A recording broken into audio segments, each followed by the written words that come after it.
Museum Linggarjati merupakan salah satu tempat bersejarah yang ramai dikunjungi wisatawan.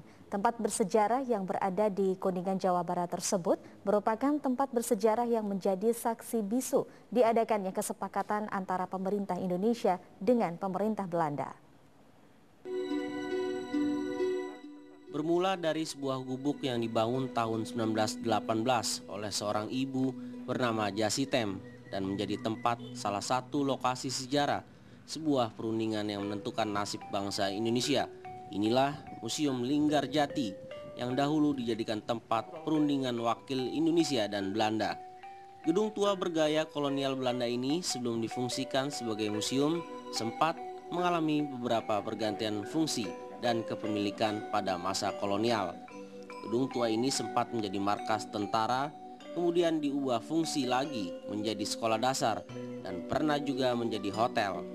Pasca kemerdekaan Republik Indonesia, gedung yang berlokasi di Desa Linggarjati, Kecamatan Cilimus ini digunakan sebagai tempat diadakannya perundingan Linggarjati pada tahun 1946.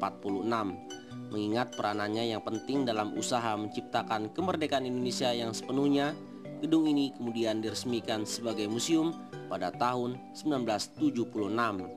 Bernama lengkap Museum Perundingan Linggarjati, museum ini menjadi saksi bagaimana perjuangan diplomatik yang dilakukan oleh para pendiri bangsa, diketuai oleh Sultan Syahrir, Susanto, Tirto Projo, Mr. Muhammad Rum, dan R.D. Akagani. Delegasi Indonesia ini berunding dengan delegasi dari Belanda, yaitu Profesor Mr. Smeshorn, Dr. Pandebur, Mr. Van Vol, Dr. Van Hook, dan diplomat Inggris Lord Killorn sebagai mediator. Masuk ke dalam museum, pengunjung seperti dibawa ke dalam napak tilas diplomatik para pendiri bangsa untuk mencapai kemerdekaan. Meja perundingan berbagai dokumentasi berupa foto, dorama, benda-benda peninggalan lainnya hingga hasil naskah perjanjian Linggarjati dapat kita saksikan dari dekat museum ini. Awal 1918. Nah, ini dulunya itu masih gubuknya itu milik Ibu Jasitem. Kebetulan dia orang Kuningan asli.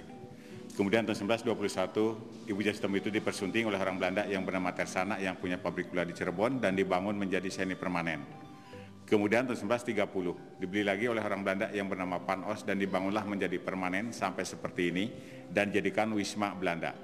Kemudian tahun 35 sempat jadikan Hotel Restore, kemudian 42 Jepang menjajah dan diganti namanya menjadi Hokai Ryokan. Kemudian tahun 45 sampai 46 ini Hotel Merdeka di sini. Kemudian tahun 48 sampai tahun 50 juga sempat jadikan markas Belanda, agresi militer kedua, dan tahun 50 sampai tahun 75-nya jadikan sekolah dasar, nah itu selama 25 tahun. Dan 76 baru renovasi dijadikan museum sampai sekarang. Kalau saya asal dari Cijantung, Jakarta Timur. Itu pas kebetulan di sini lagi jalan-jalan ya gitu, lihat-lihat sejarah gedung perundingan Linggarjati. Ya paling foto-foto, terus lihat ruangan-ruangan Soekarno yang di belakang situ, di sini itu aja. Lagi berlibur gitu. Sebelumnya udah pernah sih belum? Sudah gitu. Iya, cuma pas ke sini yang kedua kalinya gitu.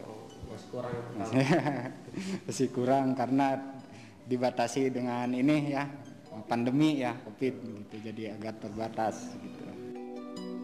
Udara yang sejuk dan dingin menjadikan wisata sejarah ini dapat dijadikan objek wisata favorit bagi Anda yang ingin berkunjung. Ya saudara, Museum Perjanjian Linggarjati merupakan tempat bersejarah kesepakatan antara pemerintah Indonesia dengan pemerintah Belanda. Bagi Anda yang mengunjungi Museum Perjanjian Linggarjati ini, selain disuguhkan oleh wisata sejarah, Anda juga disuguhkan oleh wisata alam. Dari Kabupaten Kuningan, Jawa Barat, tim TVRI Nasional melaporkan.